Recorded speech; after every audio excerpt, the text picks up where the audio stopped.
启明时声，大家来听，大家好，我是秦碧纯，欢迎再次收看《启明时声》直播。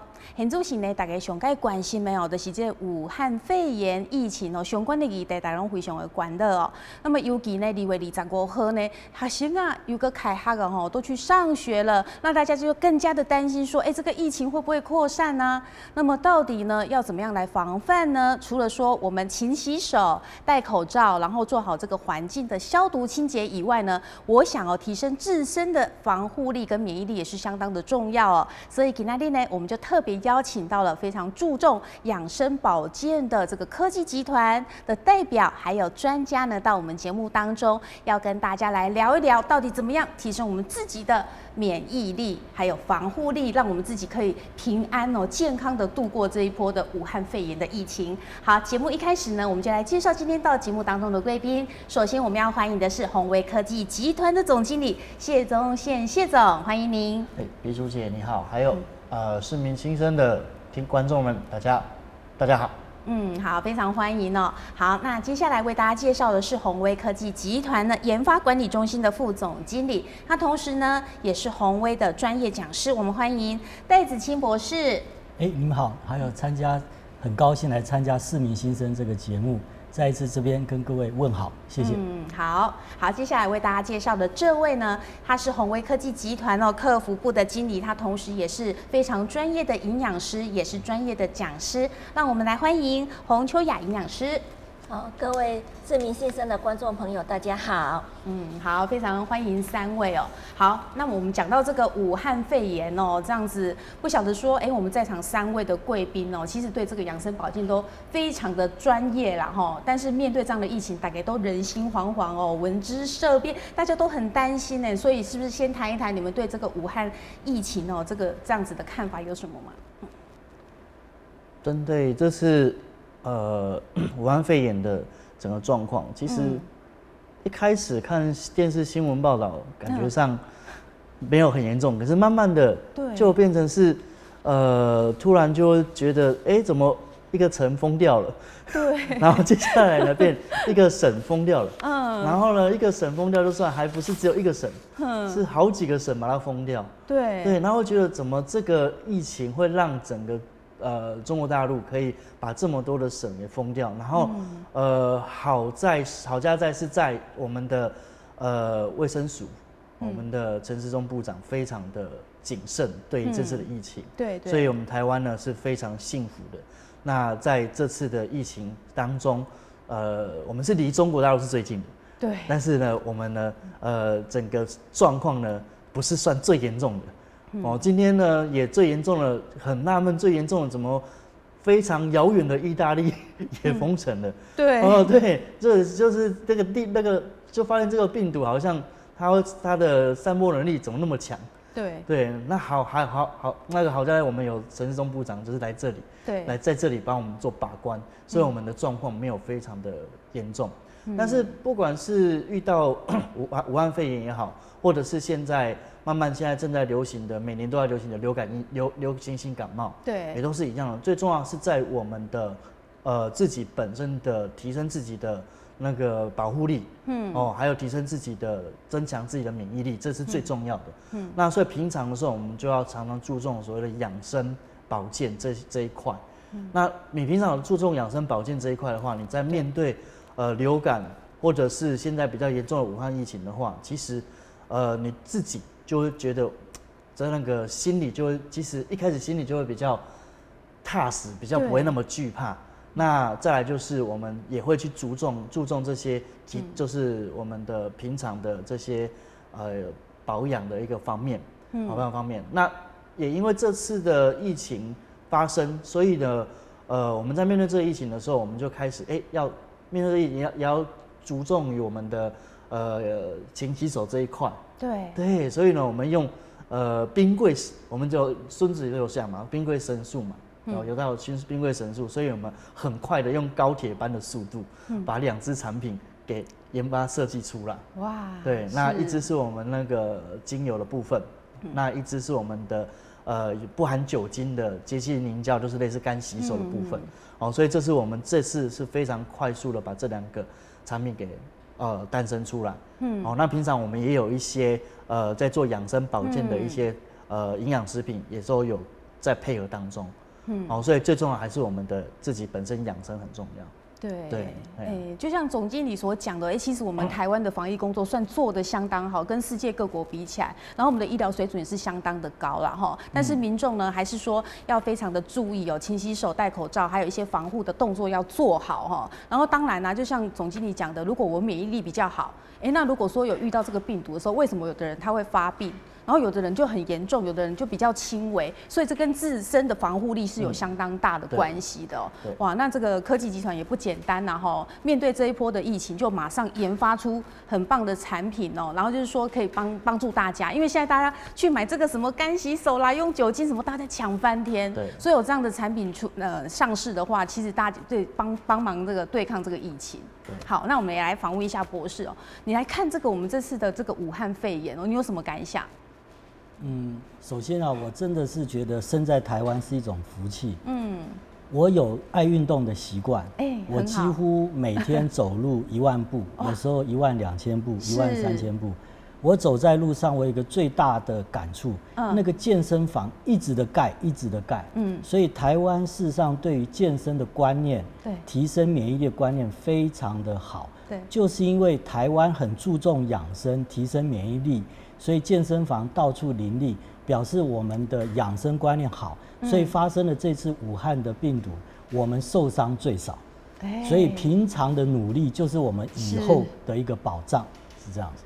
哇，所以就有感而发啦所以其实从运动这也是很重要的一环运动真的是不二法门，就是让你身体健康非常重要的好，那再来我们来请教营养师，你对这一波的这个武汉肺炎的疫情的看法？我跟所有的观众都一样，每天都回家盯着电视看，然后看一下疾管局最新的一个发展。那我觉得看到最近的状况，让我觉得很担心，就是有很多是没有症状的人，他确诊，可是他是没有症状的，所以他没症状，说他不知道他其实就已经感染了，说他是四处趴趴照。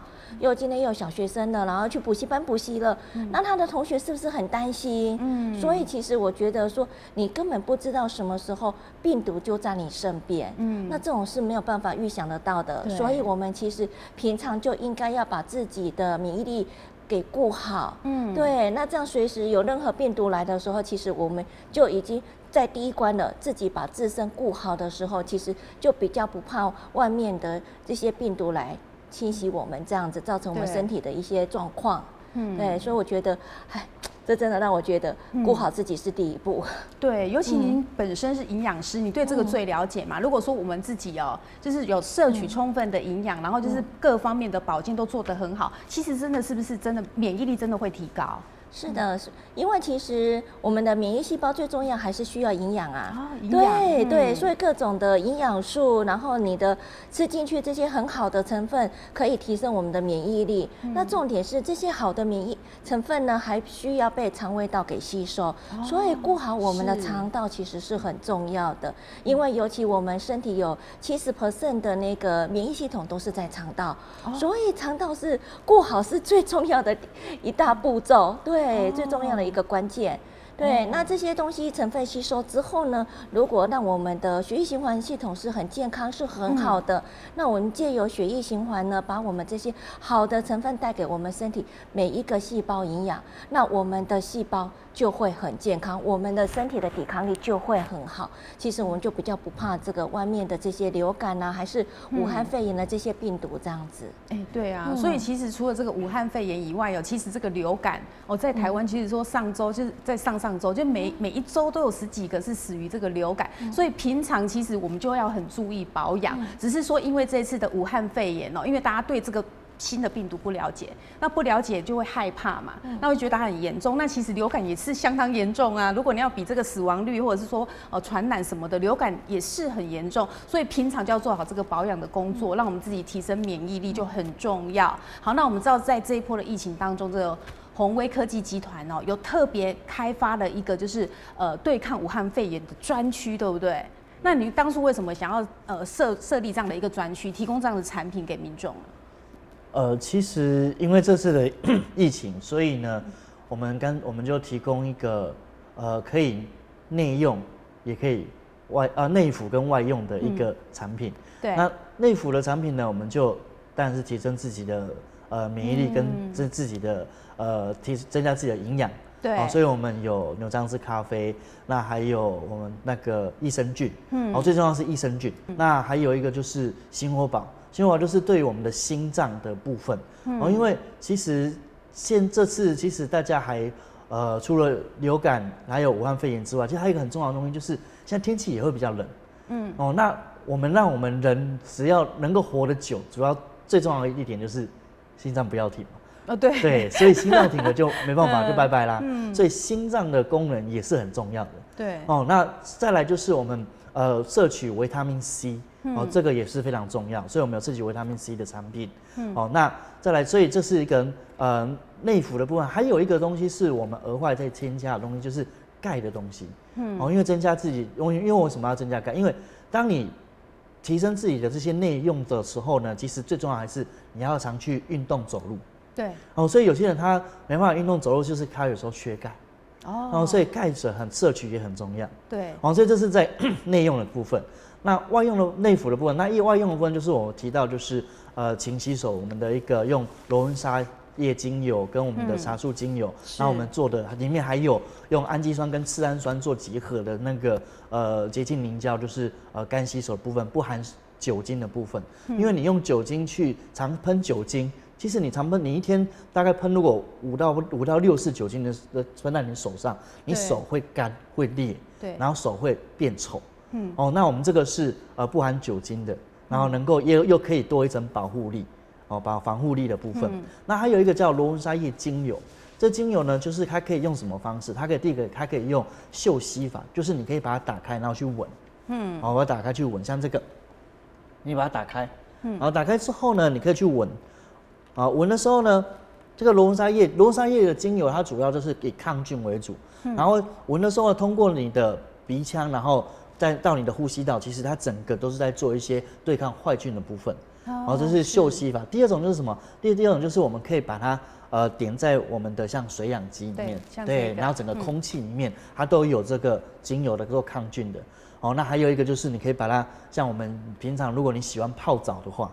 很多都用精油泡澡。对，我就有。对，用精油泡澡，那这个可以把它点在泡澡，然后让整个有达到杀菌的功能。所以这个就是最针对我们这次的武汉肺炎疫情的时候，我们就推出了所谓的内服外用的一套的一个比较让我们可以安心的一个组合。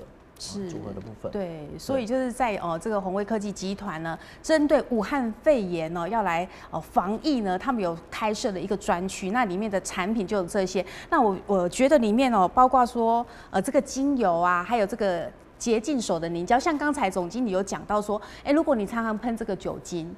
最近就是有医生就讲了，他们有记者去采访，然后统计之后说，大概富贵手的变成富贵手的多了2成呐，那就是大家就是一直拼命的洗手，那可能选的那个洗手的产品，干洗手或酒精什么喷太多，就伤到自己的皮肤了，让这个手就变成富贵手，所以就变成要去看皮肤科。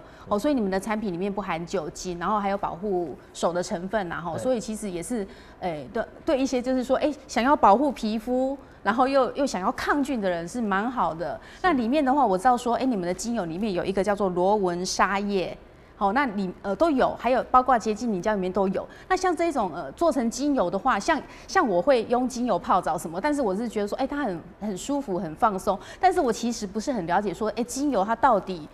真的是效果是有什么医学的证实嘛？有没有什么科学的依据之类的？所以我们是不是要请教一下博士哦？博士，像我们用这种精油啊，还有这些成分里面，它是不是都是有经过你们的实验呢？是，其实这个精油为什么可以让我们使用？对，很多的产品被使用是来自于观察，科学家观察为什么在很多地方日晒雨淋，那些植物活得很好。那些叶子又很茂盛，对，那些根部甚至受到细菌病毒感染，它居然还有抵抗，然后还可以长得很棒。所以科学家就从这些植物为什么会活下来的这些现象，就去观察它是怎么活下来的。好，那观察到最后呢，他们就发现，这些植物的不管是根部茎部或叶部比如说。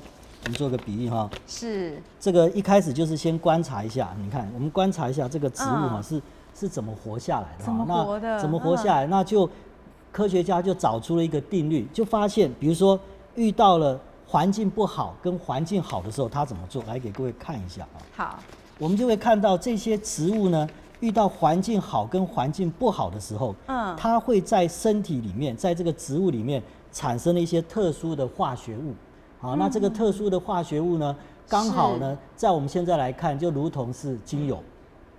所以他发现原来我遇到了一个刮风下雨，我为了要活下去，那我呢，非得在我的植物里面产生一种特殊的化学物，因为这个化学物的产生，我就可以耐刮风下雨。所以呢，科学家就把这些化学物呢，就一一的就萃取出来，就成为现在精油，然后就看看它里面有哪些的成分。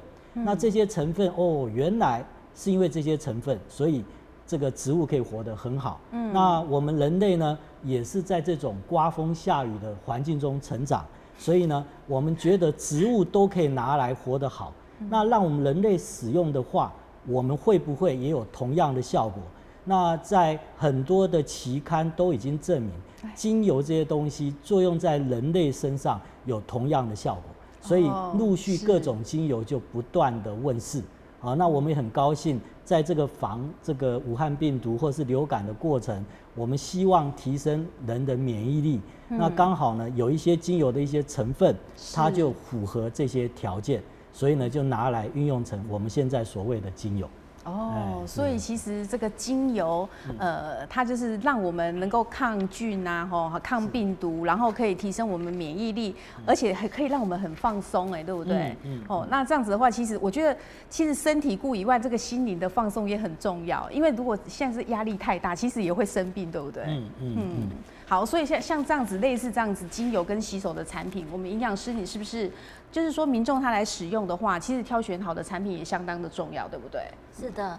因为我们怎么去挑选一些好的产品的话，其实相关的检验报告跟那个认证其实也相当的重要。要注意检验报告跟认证是，对，所以我们其实，在公司这一块呢，我们的产品呢都非常的注意，都非常的注重，所以我们产品其实都会送到第三公证单位进行相关的检验分析，所以我们都有很完整的报告，去确保这个产品是提供一个很好的产品给消费者。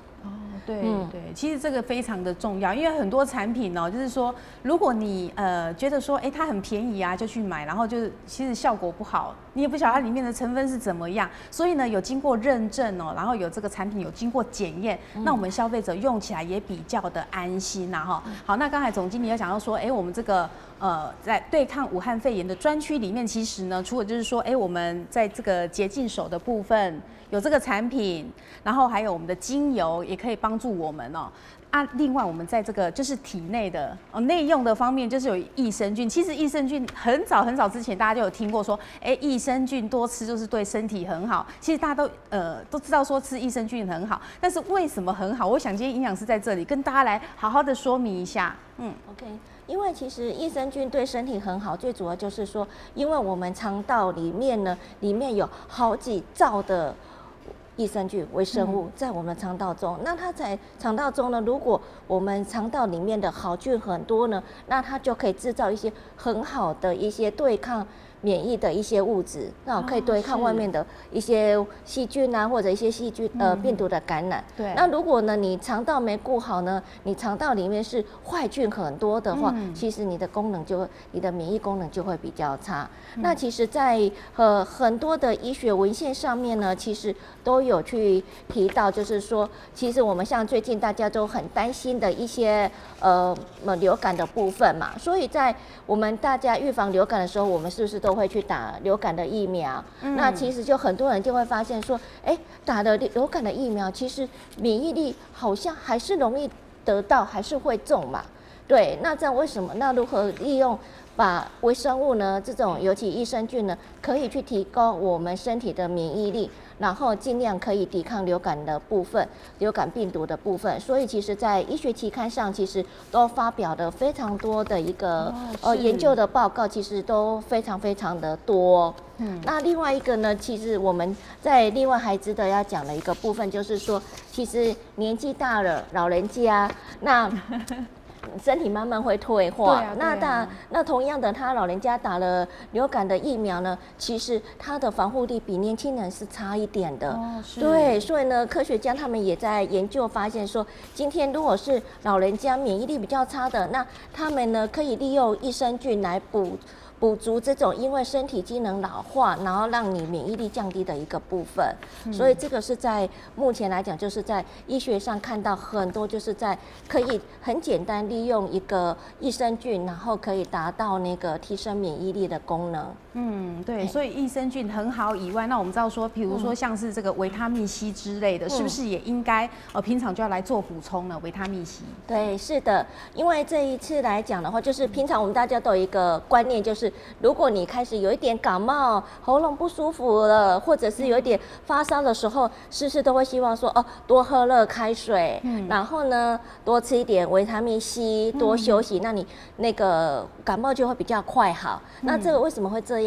其实就是因为维他命 C 可以提升我们身体的免疫细胞，可以让有一些 B 细胞啊、T 细胞这种作战能力、对抗病毒能力是提升的，所以会让你加快身体的复原。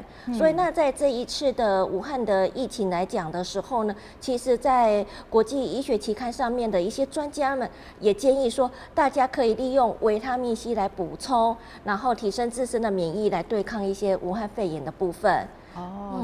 是，所以啊，这个益生菌、维他命 C 都是很棒的可以让我们提升免疫力的就对抗这一次的武汉肺炎，相当棒的一些东西大家可以试试看那另外我就是看到说，你们这边有这个牛樟芝咖啡牛樟芝咖啡，我们知道说牛樟芝是有被医学证实说它是可以护肝，然后可以调节免疫力，然后你们再加上咖啡。那刚才呢，在节目之前，我跟那个博士有稍微聊了一下，他跟我说，其实一般我们平常在喝了咖啡里面就都还有远红外线，对不对？博士，一般的没有发现说，我们喝咖啡每天去在外面买的那些咖啡，就还有。不晓得会是这样子，我还以为只有你们的产品才有远红外线，因为你们是强调说所有产品几乎都有远红外线嘛。好，那这一方面的话，我们来请教一下博士。是这样子，因为当初像这个精油，那科学家就从精油的成分里面他就发现这个精油里面例如有很多铁类的东西，对，是一些特殊的结构。那这个特殊的结构呢，事实上在牛樟芝咖啡它里面也有。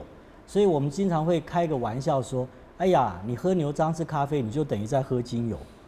因为牛樟芝咖啡里面很多的特殊结构，它本身跟精油有同样类似的这些铁类的结构，所以呢，每一次呢，我在喝牛樟芝咖啡，我就想，我现在正在喝芬多精，我就在喝精油。那我们也用仪器有去测试，因为公司对于这个产品特别的需求，要特别的验证。那我们用公司的这个远红外线的这个仪器，我们就测了牛樟芝咖啡还真的会放远红外线因为它有测过的对，它有这些特殊的分子结构，因为这些分子结构的产生，所以呢，它呢就会吸收周遭的能量，改成远红外线放出来。所以不管在各地，你只要听到是咖啡的各种研究报告，它很多好处，很多好处。我在想，其中的原因之一就是咖啡的这些特殊的成分应该放了远红外线，所以呢，让它进到我们身体，产生了很多神奇的效用。对啊，因为现在就是有很多医学期刊，他们会讲说，你喝咖啡可以预防那个心血管疾病。原来就是因为里面会放出这个远红外线大家都不晓得是。对，所以这个其实喝咖啡不错，然后如果再加上这个牛樟芝效果就会更好，对不对？就是说，我也有吸取到这个牛樟芝它的营养成分，然后可以护肝，然后调节免疫力。哇，所以这样讲一讲，其实我觉得。平常真的你有没有在保养，真的是差很多。包括说，你除了可以让自己看起来年轻有活力然后当然要加上运动，这个都是必要的。然后你自己身体有营养，然后身体保健的好的话，其实就比较不会感冒什么之类的，真的会耶。我观察有一些同事也是都这样子。好，那刚才我们谈到说，你们这次呢针对武汉肺炎推出了这个洁净的凝胶，那其实现在市面上这个酒精啊、干洗手什么各种产品真是抢翻了，很难买。然后我今天上了你们的网站去看，你们的这个也是卖到翻，然后变成说也很难买。那总经理是不是跟我们示范一下，这个除了洗手以外，是不是它也可以洗碗盘？那它怎么洗呢？就是拿起来这样子搓吗？对。它其实来试一下给我们大家。我来讲一下这个最近这个洁净凝胶的故事。对哦，故事哈，来了，我们听一下。因为刚好这是武汉肺炎的疫情，所以很多的那种包材，中国大陆都现在没有办法开放嘛。对啊。所以包材现在大家都大缺货。是。对，那我们也刚好包材大缺货。哦。所以我们刚好有一支产品，然后这支产品是有空，它是还没有填装的。对。那我们就刚好大概有大量的空的还没填装的产品，是。所以我们暂时先用那一支产品，然后做标贴把它贴上去，赶快把这支生产出来。哦。对，因为这支是感觉上好像有贴过东西，是它是里面是另外一支产品，我们把它先做，要不然现在包材找不到。对呀。对啊，现在包材大缺货。哦。对，那所以它这个是水，它里面是属于水胶状。水胶状的时候，所以你在轻轻一点的时候呢，它就呈现那种胶状。是。那一次用这样的量吗？其实我这次用太多了，用太多，一点点就可以，一点点就可以了，要省一点呢。对，其实一点点就可以了。是。那你就把它整个，很像你在平常如果用干洗手去洗就好，搓揉洗手，这样我们把它洗干净，然后搓干净之后呢，你会感觉上这个手呢，它其实一开始是有点黏黏的感觉，可是过很快速的速度很快，它慢慢它就会被吸收。然后被吸收，你的手就没有那种黏黏的感觉。是。对，然后它没有黏黏的感觉之后，你会感觉手好像有多一层那种防护力、保护力的那种感觉。所以它也是不用冲洗的，就对了。对，不用冲洗。哦，它是那它是不是也可以用在那个碗盘上？碗盘上可以，它就把它洗上去，然后把它就很像洗碗那种，把它洗干净就可以了。但是用在碗盘上的话，它要用水冲干净。要水冲干净。所以它其实现在目前这个产品好像也不太能订得到，就是要到3月底嘛。对，因为我们现在刚好就是现在刚好就是一出来马上热烈，大家轰动，所以我们赶快又再加码。那在加码的时候，其实在整个衔接，其实这是有点落差了，我没想到会这么快。对啊。所以要到3月，不用3月底，但3月初就有了。对啊，所以其实这一波的那个武汉肺炎的疫情对，让这个相关的产品其实真的是非常的热门哈。但是这个产品在挑选，就是说好的跟不好的会不会伤手啊？然后会不会说，你有杀菌啊，然后那个可以消毒的作用以外，结果又破坏了其他的东西嘛？对。所以其实这就相当重要。那我们知道说你们公司的产品几乎都有远红外线，那我们要请教博士啊，我们知道说，你本身是这个纺织跟材料的专家哇，念到这个博士，然后这方面是相当的内行，所以就是说，其实我们一般穿的这个衣服，现在像很多大家都去上学了，对不对？会担心说，哇，这个小孩子出去啊，其实我们的衣物回家是不是也应该要洗干净？然后书包什么等等，其实我们碰到这些东西，也都有可能会沾染到病毒，所以大家都会很担心。所以就我们这个红卫方面，你们有特别去研究嘛？因为你们包括我知道你们很多的产品都是有远红外线，那远红外线它就是可以。帮忙就是说可以有这个杀菌的功能吗？是这样子，因为谈到这个抗武汉病毒它跟这个流感，我们一般来讲都会朝2个方面来谈，如何提升免疫力。是。第一个就是我让我身体里面的这些免疫细胞作战能力要强大。一旦有细菌病毒进来，我的免疫细胞跟病毒作战威力越好，那我就越容易活下来。这就是我们所谓的提升免疫力。第二个，万一细菌病毒进到我身体，正在攻击我自己身体内部的器官或细胞的时候，我的细胞要尽量能够抵抗细菌病毒的攻击，我的细胞能够拖越久没有受伤。那以在隔离来讲，那我就已经被医院救回来嘛。比如说医院要救我要花3天，那我的细胞被细菌病毒攻击2天，我人就过世了。那我根本就来不及救我。对。那如果我的细胞能够撑得越久，我撑4天，医院刚好在3天就已经找到了能够对我有帮助的药物治疗，那我就活下来。对。所以呢，因为早年我们做了一些很重要的实验，跟医学院合作，因为我们一直觉得有一种在自然界一种很好的能量，就叫做远红外线。是，我们走在阳光下晒太阳，事实上也会晒到远红外线。哦，阳光下也可以，难怪最近有人说对抗武汉那个肺炎要去晒太阳，是，所以结果我们副理跑去晒太阳，晒到脱皮。哦，晒到脱皮，那他就晒太多紫外线，晒太多紫外线。那我们就当时就跟医学院合作，医学院就想远红外线这个能量应该很特殊，所以早年在很多的期刊早就说明了远红外线对人的好处，包含它可以打通经络。可以促进我们的免疫细胞的能力加强。所以呢，我们当时就跟医学院合作，他就做了一些远红外线对细胞的实验。那其中有一个不错的实验就是，当我们在模拟自由基，因为我们身体最怕就是有一些身体产生太多自由基嘛，自由基就好像类似一种细菌病毒，会攻击我们自己的身体，所以我们就模拟了这个实验。我们发现当这些细胞接受到远红外线的照射的时候，如果说今天我们这个细胞接受了自由基的照射，也就是被自由基攻击，那我们发现呢，当它吸收了远红外线的时候，它被攻击、抵抗被攻击的能力加强，也就是说它的存活率提高。比如说我这个细胞，我今天被自由基攻击，我1天就死掉了。可是呢，我有远红外线照射到我这个细胞，我发现呢，从这个实验来看，我还可以活到第7天，我还没死掉。我这个细胞居然还没死掉，所以呢，我们就会大胆的预测，然后也会刊在国际期刊。远红外线照射到细胞，它有提升细胞抵抗自由基攻击的能力。那当然，以此类推，有细菌病毒要跟我的细胞作战的时候，如果我有远红外线这个能量来帮忙的话，我抵抗细菌病毒攻击的时候，我的存活率提高。那我的存活率提高，就表示说我的死亡率下降。那我到了医院，我就很容易被医院接受它的什么支持疗法，然后来把我的命就救回来。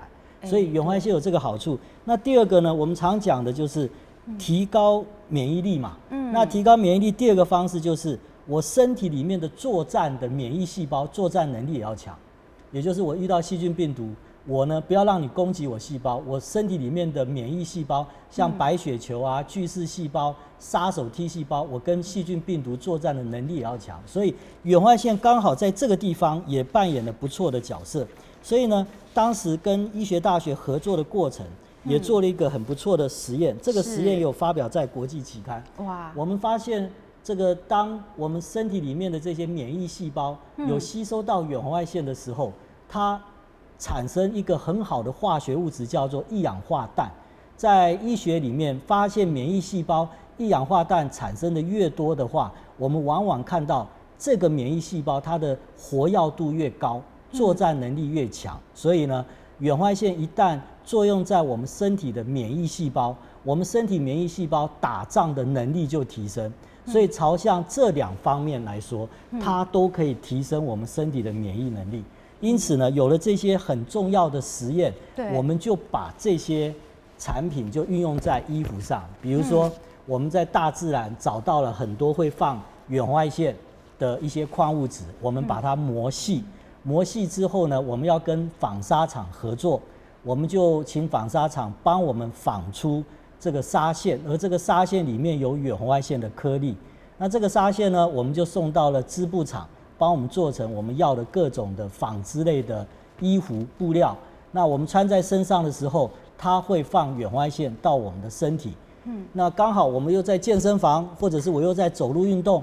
我在走路运动的时候，或者我在健身房运动的时候，我穿着远红外线的衣服在健身在运动，那当然对我的身体它的这种加强的效果一定会提升。所以呢，公司在这方面下了非常多的苦功，到现在已经大有收获。我们让很多的人因为使用远红外线的衣服，再加上我们鼓励他多去运动，又加上我们营养师说的健康食品也很重要，你不能不吃东西光在那边运动。那远红外线呢，它使用在身上，当我们吃下去各种食物的时候，我相信远红外线有帮助提升我们身体对这些食物的吸收率。所以呢，我们开发到现在回响非常的大。谢谢。对，所以这些东西其实真的是都有经过认证的，然后也有看到这个国际期刊。是。哇，对，那营养师，那刚才博士讲的这些啊，其实说远红外线的东西，它真的是能够帮助我们吸收营养吗？对，是。对，因为其实我们刚博士讲得很清楚，那其实我们博士提供的资料呢，上面也很多有提到说，远红外线确实可以让这些成分的作用可以更加强。那其实刚提到有牛樟芝的时候，其实也补充一点，就是说，其实在台湾呢，因为台湾牛樟芝是台湾的国宝嘛，对，那他们在做很多的实验的时候，发现说，牛樟芝它可以提升免疫力的功能。那为什么可以提升免疫力的功能？因为它会产生一氧化氮。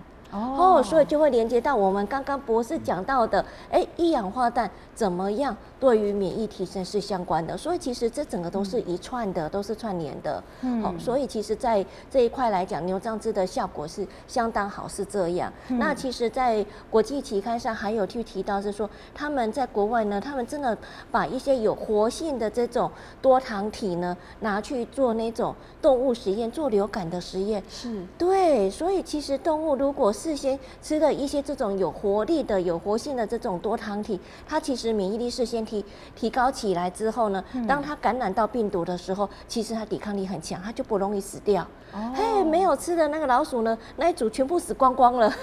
所以有做过实验的。对，在国外他们有这样子的发表这样的一个医学的报告，所以我们确实是觉得说，在提升免疫力上，确实是真的相当重要。那这些原理其实都是跟远红外线啊、保健品，其实大家都是互通的。对，好，所以你本身是营养师嘛？那对于就是说，平常我们民众多运动以外，刚博士也讲，你不能光运动啊，运动很健康，但是你要吃的营养啊，那就是说，尤其我们要对抗这个疫情的时候，大家应该怎么吃呢？其实，真的是保健的一个部分，其实均衡的营养很重要。对，所以其实我们还是一样，就是照3餐啊，然后这些肉啊，这些蔬菜水果一定通通都要吃。那个有最基本的营养，对，对，就是食物一定要吃得饱，这些基本上一定是要。那当然，你吃饱了之后呢，当然有一些可以提升免疫力的成分，比如说像我刚刚讲的维他命 C， 这个就很重要。对，然后呢，还有刚提到的有一个就是在于那个维生素 D 的部分，像有一些维他命的东西，是不是就是说维生素 C 之类的，我们很难说从这个有水果会有，但是那个不够多嘛，对不对？对，因为事实上来讲的话，就是说其实。维他命 C 呢，有天然来源，也有那个化学合成。那市面上在买的那种高单位的维他命 C， 99%几乎都是化学合成，化学的。对，那含量很高。那跟天然的差在哪里？其实就是差在你吃进去之后呢，在身体里面停留的时间多久。化学合成的呢，科学家他们有做过一个比较实验，化学合成的维他命 C 吃进去之后呢，它很快就从尿液中排出去了。是这样子，真的。那如果同样的从那个天然的蔬菜水果来的这种维他命 C， 它可以停留在我们身体的时间就比较久，从尿液中排出去的时间就比较慢。那停留时间久的话，它才有功能啊。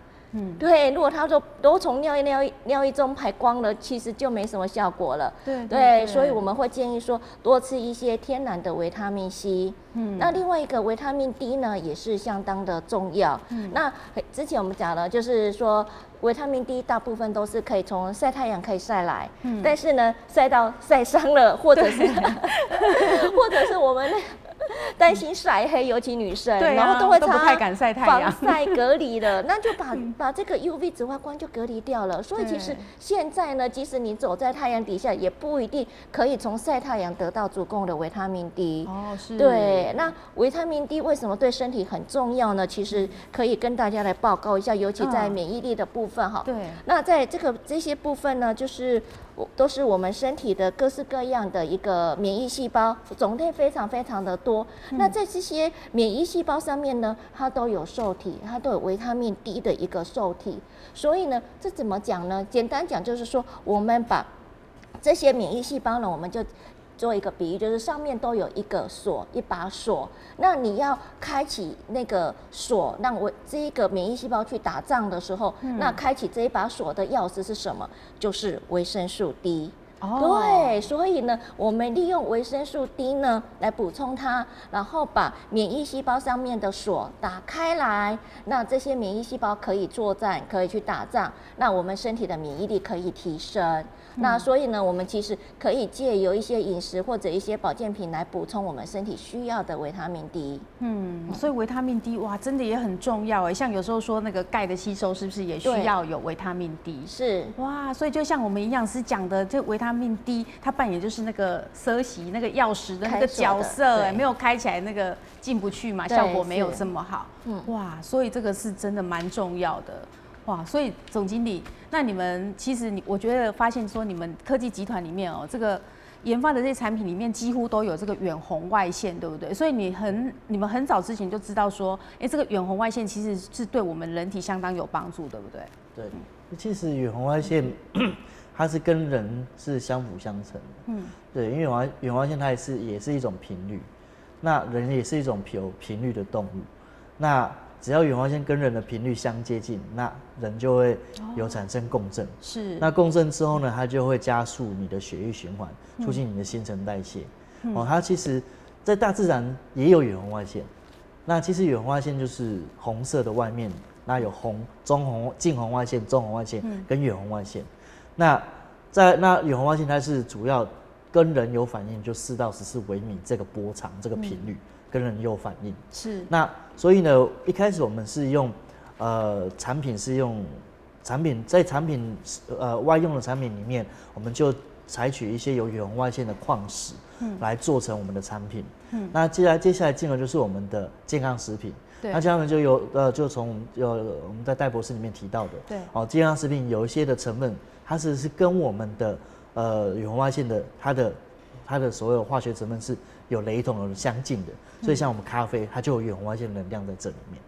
所以我们也会，当然之后有研究一些成分，然后本身成分就会有远红外线的健康食品。对。那我们在前几集的节目当中访问这个宏威科技集团创办人跟我们总经理的时候，有谈到这个产品里面呢，像有那个量子纱系列的，还有很多就是说一些纺织品的部分，其实都含有远红外线。那我们专家在这边纺织跟那个材料的博士在这里，那我们要博士就是说，这个远红外线的东西，其实要把它提炼，还是说萃取，就是把它弄到这个织物里面，会不会是相当困难的技术啊？太困难了。对，这个能够把远红外线这种颗粒做到纱线里面是非常的困难。所以早年呢，因为这个太困难了，所以在纺纱厂纺成纱线的时候，经常断丝。那个纱纺到一半就断，纺到一半就断，弄到最后产生什么结果？因为这个里面有远红外线的颗粒，所以我们当初在纺的时候，这个颗粒会尖嘛。我们的纱线如果有一些远红外线颗粒，在微观的世界你会看到就像尖尖的，是尖尖的。所以当初在纺纱厂里面纺成纱的时候，它经过这个机器，经常会伤了机台。也就是说，当他接了我这个订单，要做成远红外线的纱线，做完以后，这个机器呢要接另外一个厂商的订单，纺的时候纱线就完全变掉。所以很多纺纱厂拒绝仿远红外线的产品的这种纱线，太贵了，所以变成我们就要跟纺纱厂好好谈一下，他们可能会额外开辟几个机台，只专门给我们用。只专门，不然他那个给我们用完后，别人就不能用了。那要不然就换零件，非常的贵。所以呢，那因为有了这些好处，我们就慢慢的就改进，然后就做出了这些纱线。比如说刚刚我们的营养师也提了很多健康食品，包含钙主宝，比如说像这个我们缺钙嘛，那缺钙呢，我们身体里面有一个指挥的，就是钙的指挥总指挥，它叫做硒钙蛋白，也可以说成叫钙条蛋白、调钙蛋白，由它来指挥一切，让我们的身体如何的吸收钙。那我们跟医学院也合作发现，当远红外线这个东西如果能够进到血管的时候，或者进到身体的时候，身体里面的钙条蛋白会产生的多一点。那身体的钙条蛋白产生多一点，那就意味着我吃了一个健康食品，那我身体吸收这个健康食品的能力也提升了。所以呢，在吃健康食品的过程中，我们希望我们吃的健康食品吸收率要比较高的话，远红外线扮演了一个催化剂。所以这个就是远红外线这个很多意想不到的好处。对，那早年对于远红外线的说明太少了，对，大家不知道远红外线好在哪里，好像只以为远红外线就是一个商品，所以呢，当你跟人家提到远红外线，他就说啊，不要再提了，这个我早就听过，过时的商品。其实它不是商品，它是这一辈子对我们人类都有帮助的一种能量。那早年因为说的不够仔细，所以远红外线被很多民众听了以后就说啊，不要提了，不要提远红外线。但是我们现在都讲得很清楚了，所以很多的民众到现在就认为，这个能量真是不错，所以我们就更普及化运用在民生产品、纺织类。所以而且这每一样产品，这个纺织类好像说它永远就是有效，对不会说我洗一洗就不见。对，因为它织在我们的纱线，你就想象成我把远红外线颗粒已经织在你的头发里面，你洗发精怎么洗，那个也洗不掉我的远红外线颗粒，你的头发一辈子理论上我们但是基本上应该就这样，一辈子你的头发都会放远红外线。哇，其实现在我在这边录影因为我旁边点了一个这个精油，有加了这个是不是罗纹沙叶？是不是？刚才总经理点的，让我觉得突然很放松但是做节目不能放松，会忘记自己要问什么。所以呢，其实用这个精油，真的有那种让人家情绪很放松的那种感觉。所以其实这个是要问营养师嘛？营养师其实用这种精油的东西，对我们人体是不是会蛮好？至少情绪心情会很好啊。精油的种类其实是相当多了。那我们这一支罗纹沙叶的精油呢，其实它的重点在于说，可以一个是舒压，但是最重要就是可以在保护我们的那个气管呼吸道系统，然后有一些对抗一些污染的一些部分。所以那我们就是当外面接触到比较多的一些那种细菌病毒的时候，我们可以去对抗它。所以我们在这个罗纹沙叶精油的时候，我们有在 SGS 做一个抗菌的检测，所以它对于那个肺炎链球菌是有抑菌的效果的。对，那同时对于白色念珠菌也是，就是妇女比较容易感染的这一个部分，也都同样都有抑菌的效果。对，因为我们知道说精油有很多种嘛，比如说什么薰衣草啦，然后各种的什么都有，但是你们会特别要选这个罗纹沙叶，也是有特别，因为它可以针对这个武汉肺炎，比如说我们的肺呼吸道，好像这个感冒症状方面是不是也蛮好的？对，因为这个罗纹沙叶它很特别，它只有生产在那个马达加斯加岛，只有它才出产。对，所以全世界只有它才有。对，那它这个来讲的时候，尤其现在这个武汉肺炎的时候呢，它是全世界最抢手的精油之一，因为它可以抗病毒，它不只是抗菌，而且是可以抗病毒的。可以抗病毒的。对，所以很多就是在这种疾病很容易，不管是流感或者是武汉病毒这种属于病毒类的这种的话，他们就会利用这个来达到抗病毒的一个作用。那当然，在精油的部分，我们戴博士呢，他是这方面相当的专业的一个专家。对，所以精油我们要请教博士喽。因为就是来自于像我给各位看一个图他们就是来自于这个不同的，比如说精油嘛，我们就是从它的树皮这些地方，我们就萃取了它的不同的成分那因为由于这些不同的成分，我们就会萃取出来，我们就做过研究，就会发现这些精油都有一些很特殊的成分，来给各位看一下科学家就发现精油里面你看有这些各种不同的成分，这些各种不同的成分呢，它呢就扮演着，比如说让一个植物学习抗压，让一个植物耐病毒，让一个植物不怕风吹雨打比如说有任何细菌病毒进到植物里面，它有这些成分会跟它作战。所以呢，刚好这些精油的成分，这个我们人类就把它拿来做成精油，让我们人类使用，结果效果非常的好。所以呢，精油到现在就越来越普及，但是精油的萃取实在是很昂贵，所以事实上现在要买到这个精油真的很贵，你就当作你在买钻石。所以这个精油真的是，当你在用精油，我会觉得你还不错，你在用钻石。那公司呢，使用这些精油的成分，因为了解它的好处，主要就是希望对于最近的这个流感或者是武汉病毒，所以精油的它整个设计它的整个稀释度让我们在使用起来，我们不会觉得说，这个精油怎么那么贵？可是呢，它可以帮助我们做一些身体上的防御啊，所以呢，宏威事实上在这方面的努力实在是够艰深，我们也感到哈。我自己在宏威上班，我都觉得很荣幸，很荣幸。哎，对，其实这个宏威很多产品深入研究过后，真的是很多，全部都是有专利的，而且很多是国际的比赛有得奖的，然后有经过认证的，这样子的品质就是会有保证啊哈。好，那我们节目进行到这里，好快哦。